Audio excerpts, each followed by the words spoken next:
Hi all, എല്ലാവർക്കും ഇന്നത്തെ വീഡിയോയിലേക്ക് സ്വാഗതം. അപ്പോൾ പ്രത്യേകിച്ച് എല്ലാ കൃഷി സ്നേഹികളെയും ഇന്നത്തെ ഈ വീഡിയോ പ്രത്യേകിച്ച് നിങ്ങളെല്ലാവരും കാണണം എന്ന് പ്രത്യേകം പറയുകയാണ്. അതിന് കാരണം ഞാനിപ്പോൾ നിൽക്കുന്നത് ഞങ്ങളുടെ വീടിൻ്റെ ടെറസിലാണ്. അപ്പോൾ ടെറസ് ഏകദേശം ഒരു 500 സ്ക്വയർ ഫീറ്റിനകത്തായിരിക്കും ഇത് വരുന്നത്.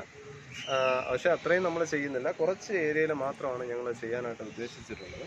അപ്പോൾ ഇവിടെ നിങ്ങൾ കാണുന്നത് അതായത് ടെറസ് ഫാമിംഗ് ആണ് ചെയ്യാനായിട്ട് ആഗ്രഹിക്കുന്നത്. അപ്പോൾ ഈ ടെറസ് ഫാമിംഗ് നിങ്ങൾക്കറിയാം, കീടങ്ങളുടെയും അങ്ങനെയുള്ള ഈ കാര്യങ്ങളുടെയൊക്കെ വളരെ കുറവ് നമുക്ക് ടെറസ് ഫാമിങ്ങിൽ നമുക്ക് ഉണ്ട്. അതുപോലെ തന്നെ വെള്ളത്തിന് സൗകര്യം ഉണ്ടെങ്കിൽ നമുക്ക് ചെയ്യാൻ പറ്റുന്ന ഏറ്റവും നല്ല മാർഗ്ഗമാണ് ടെറസ് ഫാമിംഗ് എന്ന് പറയുന്നത്. അപ്പം ഞാൻ ഇന്നിവിടെ ഒരു 10ഓളം ഗ്രോ ബാഗാണ് നിറയ്ക്കാനായിട്ട് പോകുന്നത്. അപ്പോൾ ഗ്രോ ബാഗ് നിറയ്ക്കുന്നത് എങ്ങനെയെന്ന് കാണിച്ചു തരാം. അപ്പോൾ നിങ്ങളെല്ലാവരെയും ഒന്ന് ജസ്റ്റ് ഒന്ന് ഇതിലോട്ട് പ്രൊമോട്ട് ചെയ്യാൻ വേണ്ടിയിട്ടാണ് ഞാൻ ഈ വീഡിയോ എടുക്കുന്നത്. ഹായ് ഓൾ, അപ്പോൾ ഞാൻ പറഞ്ഞതുപോലെ ഇന്നൊരു പുതിയൊരു ഇനിഷ്യേറ്റീവ് വീട്ടിൽ ചെയ്യുകയാണ്. അതായത് മറ്റൊന്നുമല്ല, എല്ലാവരുടെയും വീടുകളിലുള്ള സംഭവം തന്നെയാണ്. അതായത് ടെറസാണ്, ടെറസ് ഫാമിംഗ് ആണ്. അപ്പോൾ അത് ഇന്ന് മുതൽ ജസ്റ്റ് ഒന്ന് ആരംഭിക്കുകയാണ്. അപ്പോൾ നമുക്കറിയാം, ടെറസ് ഫാമിങ്ങിന് പ്രധാന അനുകൂലമായൊരു ഘടകമെന്ന് പറയുന്നത് നല്ല വെയിൽ. അതായത് വേറെ ഷെയ്ഡുകളോ കാര്യങ്ങളോ ഒന്നും കിട്ടത്തില്ല. പൂർണ്ണമായ വെയിൽ രാവിലെ മുതൽ സൂര്യൻ ഉദിച്ച് വരുന്നത് മുതൽ അതുപോലെ അസ്തമിക്കുന്നത് വരെയും നമുക്ക് തുടർച്ചയായി വെയിൽ കിട്ടും എന്നതാണ് അതിൻ്റെ ഒരു മേന്മ. അപ്പോൾ ഇന്ന് ടെറസ് ഫാമിങ്ങിലേക്ക് ധാരാളം ആൾക്കാർ മുന്നോട്ട് കടന്നു വരുന്നുണ്ട്. എല്ലാവരും വിജയം തന്നെയാണ് പറയുന്നത്, അല്ലാതെ പരാജയപ്പെട്ടതായിട്ട് പറയുന്നില്ല. അപ്പോൾ നമുക്കിത് ചെയ്യാൻ പറ്റുന്നത്, ഞാനിവിടെ ചെയ്തിരിക്കുന്ന ഒരു രീതി, ഇത് ഞാൻ മറ്റ് വീഡിയോയിലൊന്നും കണ്ടിട്ടില്ല ഇങ്ങനെ ചെയ്തിരിക്കുന്നത്. സാധാരണ GI പൈപ്പുകളോ അങ്ങനത്തെ കാര്യങ്ങളൊക്കെ വച്ചിട്ട് ജസ്റ്റ് ഒരു തട്ട് ചെയ്ത് അതിൻ്റെ മുകളിലാണ് നമ്മൾ ഗ്രോ ബാഗ് ചെയ്യുന്ന കാണുന്നത്. അതായത് വെള്ളം താഴോട്ട് വീഴാതിരിക്കാൻ വേണ്ടി. വെള്ളം അഥവാ താഴെ വീണാലും അത് പൂർണ്ണമായിട്ട് മുഴുകി പോകാനായിട്ട് വെള്ളം തട്ടിക്കിടക്കില്ല, തട്ടിൽ അതിങ്ങനെ തങ്ങിക്കിടക്കില്ല എന്നൊരു ബെനഫിറ്റ് ഉള്ളതുകൊണ്ടാണ് ഉപയോഗിക്കുന്നത്. അപ്പോൾ ഇവിടെ ചിലവ് കുറയ്ക്കാൻ വേണ്ടിയിട്ടാണ് ഇങ്ങനെ ചെയ്തിരിക്കുന്നത്. അതായത് ഇത് നമുക്കറിയാം, നമ്മുടെ വീട്ടിലെ പലക ആണ്. അപ്പോൾ ഇത് ഈ ഒരു രീതിയിൽ ഞാൻ ചെയ്തിട്ടുണ്ട്. അപ്പോൾ ഇതിൽ അടുത്ത് ഞാൻ ചെയ്തിരിക്കുന്നത്, ഇത് എല്ലാവർക്കും അറിയാം, ചുടുകല്ലാണ്. അപ്പോൾ ഈ ചുടുകല്ലിനെ ഞാൻ ചെയ്തിരിക്കുന്നതെന്ന് പറഞ്ഞാൽ, നമ്മുടെ വീട്ടിലെ സാധനങ്ങളൊക്കെ വാങ്ങുമ്പോൾ നിങ്ങൾക്ക് കിട്ടുന്ന പ്ലാസ്റ്റിക് ഉണ്ടല്ലേ, പ്ലാസ്റ്റിക് കവറ്, അതിനെ ഒന്ന് കവർ ചെയ്ത് വെച്ചിരിക്കുകയാണ്, ചുടുകല്ലിനെ കവർ ചെയ്ത് വെച്ചിരിക്കുക. അപ്പോൾ ഇങ്ങനെ ചെയ്ത് എന്തിനാന്ന് പറഞ്ഞാൽ, ഈ കല്ല് ഇപ്പം മഴ പെയ്യുമ്പോഴത്തേക്ക് സാധാരണ എന്ത് ചെയ്യും, കല്ല് പൂർണ്ണമായിട്ട് നനഞ്ഞ് അതിൽ ഈർപ്പം പറ്റി പിടിച്ചിരിക്കും. അത് തറയിലും ഈർപ്പം അതുപോലെ തന്നെ നിൽക്കും. അപ്പോൾ ഇത് ചെയ്തതെന്ന് പറഞ്ഞാൽ അത് ഒഴിവാക്കാൻ വേണ്ടിയിട്ടാണ് ഇങ്ങനത്തെ രീതി ചെയ്തത്. അപ്പോൾ ഇത് സക്സസ് ആകുമെന്ന് ഇനി അറിയാം, കാരണം ഇപ്പോൾ വേറെ ഒരിടത്തും ഞാനിത് കണ്ടില്ല ഇങ്ങനെ ചെയ്യുന്നത്. അപ്പോൾ ഈ ഒരു രീതിയിലാണ് ഞാനിവിടെ ഇതിൻ്റെ ഒരു പ്ലാറ്റ്ഫോം ചെയ്യാനായിട്ട് ഉദ്ദേശിക്കുന്നത്. അപ്പോൾ ഇന്ന് ഏകദേശം ഒരു 10 കവറാണ് നടാനായിട്ട് പോകുന്നത്.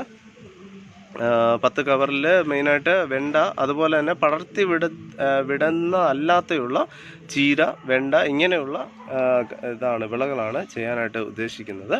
അപ്പം നിങ്ങൾക്കെല്ലാവർക്കും ഇതുപോലത്തെ ഇനിഷ്യേറ്റീവ് തുടങ്ങാവുന്നതാണ്. വെറുതെ ഇരിക്കുന്ന എല്ലാവർക്കും വീട്ടിൽ, പ്രത്യേകിച്ച് ഇപ്പം ധാരാളം ആൾക്കാർ വേറെ ജോലികളോ മറ്റൊന്നും ചെയ്യാനായിട്ട് പറ്റാതെ വീട്ടിൽ ഇരിക്കുകയാണ്. അപ്പോൾ അവർക്കെല്ലാവർക്കും ചെയ്യാൻ പറ്റുന്ന ഒരു സംരംഭം തന്നെയാണിത്. നിങ്ങളുടെ വീട്ടിലത്തേക്ക് ആവശ്യമുള്ള പച്ചക്കറികളും അതുപോലെ തന്നെ വേണമെങ്കിൽ പുറത്ത് അടുത്തുള്ള വീടുകൾക്കോ അല്ലെങ്കിൽ പുറത്തോട്ട് അതിന് ചെറിയ രീതിയിൽ സെയിൽ ചെയ്യാനും നമുക്ക് പറ്റുന്ന ഒരു രീതിയാണ് ഞാനിവിടെ സ്വീകരിച്ചിരിക്കുന്നത്. അപ്പം നമുക്കിനി ഇത് ഗ്രോ ബാഗ് നിറയ്ക്കുന്നതിലോട്ട് പോകാം. അതായത് നമുക്ക് നടിയിൽ മിശ്രിതം വേണം എന്നത് വളരെ ഇമ്പോർട്ടൻ്റ് ആണ് അല്ലേ. അപ്പോൾ അതെങ്ങനെയാണ് ഞാനിവിടെ തയ്യാറാക്കാൻ പോകുന്നതെന്ന് നമുക്ക് നോക്കാം. അപ്പോൾ നടിയിൽ മിശ്രിതം തയ്യാറാക്കാനായിട്ട് എടുത്തിരിക്കുന്ന കാര്യങ്ങളെന്ന് പറയുന്നത്, ഇത് കരിയിലയാണ്. അപ്പോൾ ഈ കരിയില ഇവിടെ ഈ ടെറസിൻ്റെ മുകളിൽ നിന്ന് തന്നെ അതായത് ഒതുക്കി എടുത്ത കരിയില തന്നെയാണ് ഇത്, വേറെ മറ്റൊരിടത്തൊന്നും എടുത്തതല്ല. അതേപോലെ തന്നെ ഇത് ചാണകം, അതുപോലെ ഇത് കോഴിക്കാഷ്ടമാണ്. അപ്പോൾ അത് കുറച്ച് നമ്മൾ ഉപയോഗിക്കുന്നുള്ളൂ, കാരണം ചൂടാണ്. എങ്കിലും അത് കുറച്ച് നമ്മൾ ഉപയോഗിക്കുന്നുണ്ട്, മുഴുവനായിട്ട് ഉപയോഗിക്കുന്നില്ല. ജസ്റ്റ് ഒരു 1-2 കപ്പ് മാത്രം, അത് മാത്രമേ നമ്മൾ ഉപയോഗിക്കുന്നുള്ളൂ. പിന്നെ ഇത് മണ്ണാണ്. അപ്പോൾ മണ്ണ്, നമ്മൾ ഈ മണ്ണിൻ്റെ പ്രത്യേകത എന്ന് പറയുന്നത് ചാമ്പലും അതുപോലെ തന്നെ മണ്ണ് മിക്സ് ചെയ്തിരിക്കുന്ന മണ്ണാണ്. അതാണ് ഈ ഒരു നിറത്തിലിരിക്കുന്നത്. അപ്പോൾ ഇത് നമ്മൾ എല്ലാം കൂടെ ഇട്ട് മിക്സ് ചെയ്തിട്ടാണ് നമ്മൾ ഗ്രോ ബാഗ് നിറയ്ക്കുന്നത്. പിന്നെ മറ്റൊരു കാര്യം, ഗ്രോ ബാഗ് നിറയ്ക്കുമ്പോൾ നിങ്ങൾ ഗ്രോ ബാഗിൻ്റെ ഏറ്റവും അടിഭാഗത്ത്, അതായത് ആദ്യം തുടക്കത്തിൽ ഇതിൽ കരിയില നിറച്ചാൽ, അതായത് ചെറുതായിട്ട് ഒരു വിരലിൻ്റെ കനം, വിരലിൻ്റെ നീളം, അത്രയും നിങ്ങൾ നിറച്ചാൽ ഉള്ള ഒരു അഡ്വാൻറ്റേജ് എന്ന് വെച്ചാൽ, നമുക്ക് ഇത് പിന്നെ, അതായത് ഇത് അടുത്ത ഒരു ചെടി നടുമ്പോൾ ഇതിന് നമ്മൾ എന്തായാലും ഈ മണ്ണിനെ വീണ്ടും മിക്സ് ചെയ്ത് എടുക്കുമല്ലേ, അപ്പോൾ അത് കമ്പോസ്റ്റായിട്ട് നമുക്ക് കിട്ടും. അങ്ങനെ ഒരു നേട്ടം ഇതിനകത്തുണ്ട്. അപ്പോൾ നമുക്കിതൊരു 2 ലെയറായിട്ടാണ് ഇതിൻ്റെ കരിയില ഞാൻ ഇട്ട് കൊടുക്കാനായിട്ട് പോകുന്നത്. അപ്പോൾ നമുക്കതിൻ്റെ വേറൊരു പ്രയോജനം എന്ന് വെച്ചാൽ മണ്ണ് കുറച്ച് മതിയാവും. അതുപോലെ തന്നെ നമുക്ക് വെയിറ്റ്, അത് വളരെ ഇമ്പോർട്ടൻ്റ് ആണ്. കാരണം ടെറസിൻ്റെ മുകളിൽ അമിതമായിട്ട് വെയിറ്റ് കയറിയാൽ എന്തെങ്കിലും പറ്റുമോ എന്നൊക്കെയുള്ള സംശയങ്ങൾ ചിലർക്കെങ്കിലും കാണുമായിരിക്കും. അങ്ങനെ വെയിറ്റ് കൂടുതൽ കയറ്റണോ? അപ്പോൾ വളരെ വെയിറ്റ് കുറവായിരിക്കും. കാരണം നമ്മളിപ്പം ഒരു 1-2 മഗ് അല്ലെങ്കിൽ മാക്സിമം ഒരു 3 മഗ് മണ്ണായിരിക്കും നമ്മളതിൽ നിറയ്ക്കുന്നത്. അതിന് കാരണം നമ്മൾ നടുന്ന ഈ ചീര, അതുപോലെ തന്നെ മറ്റ് വിളകളെന്ന് പറയുന്നത്, വെണ്ടയ്ക്ക് കുറച്ചുകൂടെ വേര് താഴോട്ട് പോകും. പക്ഷെ മറ്റ് വിളകൾ മിക്കവാറും എല്ലാം മണ്ണ് കുറച്ച് ഉപയോഗിക്കുന്നതാണ് നമ്മൾ കാണുന്നത്. അതുകൊണ്ടാണ് ഞാൻ ഈ 2 ലെയറായിട്ട് ഇടാനായിട്ട് പോകുന്നത്. ആദ്യം കരിയില, പിന്നെ ഈ ചാണകവും ഇതും മിക്സ് ചെയ്തിരിക്കുന്ന ഇതാണ് ഇടുന്നത്. അടുത്ത് വീണ്ടും അതിൻ്റെ പുറത്ത് ഒരു ലെയർ കരിയില, പിന്നെ അതിൻ്റെ മുകളിൽ മണ്ണ്. അപ്പോൾ ഈ ഒരു രീതിയിലാണ് ഞാനിത് ഗ്രോ ബാഗ് നിറയ്ക്കാനായിട്ട് പോകുന്നത്. നമുക്ക് സക്സസ് ആവുമോ ഇല്ല എന്ന് എന്തായാലും തുടർന്ന് നമുക്ക് കാണാം. അപ്പോൾ എല്ലാവരും സൂക്ഷ്മമായിട്ട് വീക്ഷിക്കുക. ഞാൻ ഗ്രോ ബാഗ് ഫില്ല് ചെയ്യാനായിട്ട് പോവുകയാണ്. ഓക്കെ. അപ്പോൾ നമ്മൾ ഗ്രോ ബാഗ് നിറയ്ക്കാനായിട്ട് ആദ്യം കരിയിലയാണ്. അപ്പോൾ കരിയില ഞാൻ പറഞ്ഞു, നമ്മുടെ ഇവിടെ ടെറസിൻ്റെ മുകളിൽ നിന്ന് കിട്ടിയത് കരിയില തന്നെയാണ്. അപ്പോൾ കരിയില നമ്മൾ ഒരു ലെയർ ഇടുകയാണ് ഗ്രോ ബാഗിൽ, ഏറ്റവും അടിഭാഗത്ത്. ഇത്രയും കരിയില നമ്മൾ ഗ്രോ ബാഗിൽ കറക്റ്റായിട്ട് ഫില്ല് ചെയ്ത് വയ്ക്കുക. ഓക്കെ, ഇത്രയും കരിയില നമ്മൾ ഗ്രോ ബാഗിൽ നിറയ്ക്കുന്നുണ്ട്. അപ്പോൾ നടിയിൽ മിശ്രിതമായിട്ട് ഞാനിവിടെ ഉപയോഗിച്ചിരിക്കുന്നത് 3 വസ്തുക്കളാണ്. ചാണകം, മണ്ണ്, ആ മണ്ണിനോടൊപ്പം തന്നെ ചാരം മിക്സ് ചെയ്തതാണ്. പിന്നെ കുറച്ച് കോഴിക്കാഷ്ടം മാത്രമേ ഉപയോഗിക്കുന്നുള്ളൂ. അപ്പോൾ ഈ നടിയിൽ മിശ്രിതത്തിന് വേണ്ടി നമുക്കിതിനെ നന്നായിട്ട് മിക്സ് ചെയ്യാം.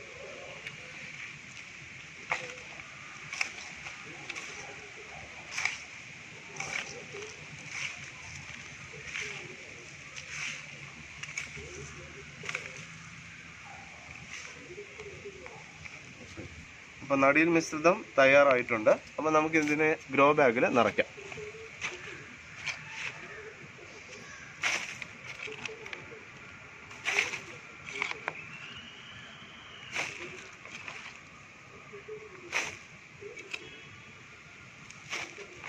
അപ്പോൾ ഇതിൽ നമ്മൾ ആദ്യം ഉപയോഗിച്ച കരിയില ജസ്റ്റ് മൂടുന്നത് വരെ നിറയ്ക്കുക.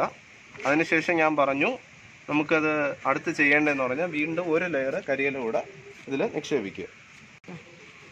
അപ്പോൾ ഇതിൽ ഒരു ലെയർ കരിയില കൂടെ ഇടുകയാണ്.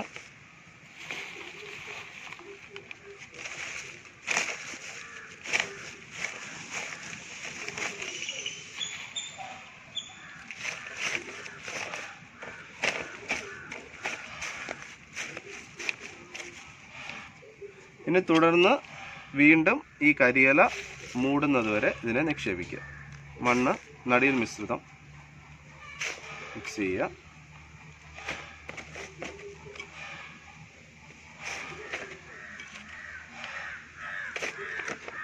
ഇത് നമ്മൾ മുഴുവനും നിറയ്ക്കില്ല. അതിന് കാരണം എന്ന് പറയുന്നത്, ഇതിപ്പോൾ മഴ പെയ്യുകയാണെങ്കിൽ ഇതിൽ നിന്നുള്ള മണ്ണ് പുറത്തോട്ട് പോകുന്നതിനുള്ള സാധ്യത കൂടുതലാണ്. അപ്പോൾ നമ്മൾ ഒരു ഏകദേശം ഇതിൻ്റെ ഒരു 1/4 ഭാഗം മാത്രമേ മണ്ണ് നിറയ്ക്കുകയുള്ളൂ. അതിനുശേഷം നമ്മൾ വിത്ത് പാകിയതിന് ശേഷം വിത്ത് മുളച്ച് കുറച്ചൊന്ന് വലുതായതിനു ശേഷം നമ്മൾ ചകിരിയോ അല്ലെങ്കിൽ കുറച്ചുകൂടെ എന്തെങ്കിലും അതിന് തണലായിട്ട് വച്ചു കൊടുക്കുമ്പോഴത്തേക്ക്, അതുപോലെ കുറച്ച് മണ്ണും നിക്ഷേപിച്ച് കൊടുക്കുമ്പോൾ ഇത് നിറഞ്ഞു വന്നോളും. അപ്പോൾ ഇപ്പം ഏകദേശം 1/4 ഭാഗം ഇതിന് മതിയാകും. പറഞ്ഞല്ലോ, ഇതിൽ കുറച്ച് മണ്ണ് മാത്രമേ ഉള്ളതുകൊണ്ട് നമുക്കിത് കൊച്ചു കുട്ടികൾക്ക് പോലും ഇത് വളരെ സുഗമമായിട്ട് പിടിക്കാനായിട്ട് പറ്റും.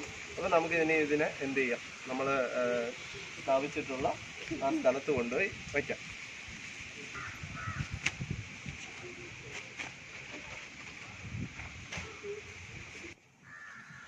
അപ്പോൾ ഇത് എല്ലാവരും കണ്ടല്ലോ. അപ്പോൾ എല്ലാവരും സപ്പോർട്ട് ചെയ്ത് വിജയിപ്പിക്കുക. പുതിയൊരു ഇനിഷ്യേറ്റീവാണ് ഞാൻ ചെയ്യുന്നത്. എല്ലാവരും ഈ വീഡിയോ കണ്ട് മാക്സിമം സപ്പോർട്ട് ചെയ്യണം. കാരണം ഇതൊരു പുതിയൊരു ഇനിഷ്യേറ്റീവാണ്. അതുപോലെ തന്നെ ടെറസ് ഉള്ളവർക്ക് മിക്കവാറും ഇന്ന് കേരളത്തിൽ ടെറസ് ഇല്ലാത്തവർ വളരെ കുറവ് തന്നെയാണ്. അപ്പോൾ ഈ ടെറസ് ഉള്ളവർ ഉറപ്പായിട്ടും എന്ത് ചെയ്യണം, ഈ രീതി നിങ്ങൾ ഇനിഷ്യേറ്റീവ് എടുക്കണം. കാരണം നിങ്ങളുടെ വീട്ടുവളപ്പിലത്തേക്ക് ആവശ്യമായിട്ടുള്ള പച്ചക്കറികൾ വളരെ ജൈവികമായിട്ട് തന്നെ നമുക്ക് എന്ത് ചെയ്യാം, നിർമ്മിച്ചെടുക്കാനായിട്ട് പറ്റും. വളരെ ചിലവ് കുറവാണ്. അതിന് കാരണം പറയാം. ഒരു ഗ്രോ ബാഗ് എന്ന് പറയുമ്പോൾ നമ്മൾ വാങ്ങുമ്പോൾ 10 രൂപ പോലും ആകുന്നില്ല. അപ്പോൾ നമ്മൾ ഒരു ഗ്രോ ബാഗ് 10 രൂപ ഇട്ടാലും, അതുപോലെ വിത്തിന് 1 രൂപ ഇട്ടാലും ജസ്റ്റ് 11 രൂപയാവുന്നുള്ളൂ. അല്ലെങ്കിൽ നമ്മൾ ബാക്കി കാര്യങ്ങളെല്ലാം കൂടെ മിക്സ് ചെയ്താലും ഒരു ഗ്രോ ബാഗ് എന്ന് പറയുന്നത് അത് നിറച്ച് വരുമ്പോൾ ഉദ്ദേശിച്ച ഒരു 15 രൂപയാവത്തുള്ളൂ.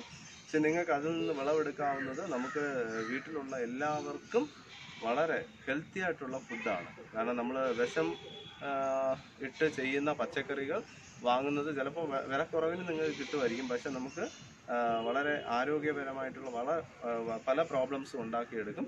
അപ്പോൾ നമുക്ക് നമ്മുടെ ഇപ്പോഴത്തെ ഗവൺമെൻറ് തന്നെ ഇതിന് പൂർണ്ണമായിട്ടുള്ള പിന്താങ്ങ് നൽകുന്നുണ്ട്. അപ്പോൾ എല്ലാവരും മാക്സിമം ഈ വീഡിയോ കണ്ട് ഷെയർ ചെയ്യണം.